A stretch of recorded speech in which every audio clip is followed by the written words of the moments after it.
Hudson County TV on Thursday evening was joined with Hoboken Mayoral hopeful Ruben Ramos. Mr. Ramos, thank you for the time.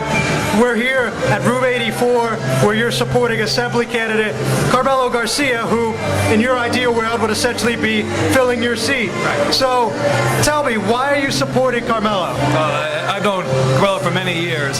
He's an extremely hard worker, thoughtful in his words, thoughtful in his actions. And I think that's indicative of the representation that I've given their district, and hopefully he's going to carry that through when he's elected. Okay.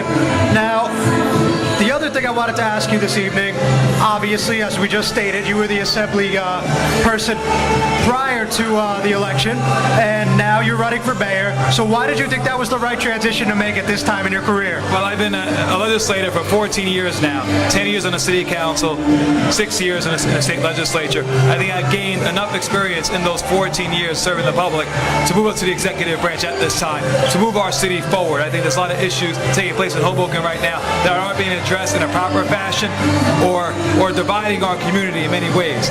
I think with me as mayor, I'll try and bring people together, try and problem solve all the issues facing us today, doing it in a fashion where we're being a leader, sharing a vision for what Hoboken can be, what it was, we want to take it to the future, bringing everyone to the table to make those decisions and make that possible.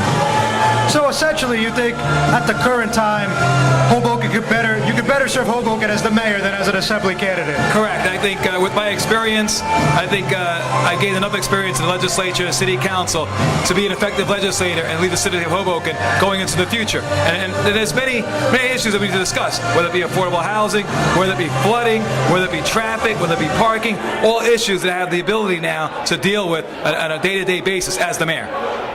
So one more question. What do you make of Mr. Garcia's Vision 2020 idea, and how do you think this is something that could be passed and made a reality? I think there's a lot of misconceptions out there what the plan actually is. It's not adding housing, it's modernizing the existing housing stock by putting new units, knocking buildings down, moving residents into those units, knocking buildings down, creating new residents there. So this isn't going to create the housing authority a lot bigger than it already exists.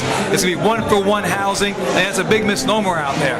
It's going to modernize the housing authority, and I think when people understand the plan, I don't think it's understood right now what it actually entails. And I think if you look at what Carmelo Garcia said earlier tonight with Mama Johnson Field, people didn't play on that field prior. Now everyone is playing on that field from all walks of life and all quarters of Hoboken. Vision 2020 plan can not only help housing authority residents, but help the entire neighborhood. You help the entire neighborhood, you help the city of Hoboken. All right, Mr. Ramos, thank you very much. Appreciate your time. Thank you.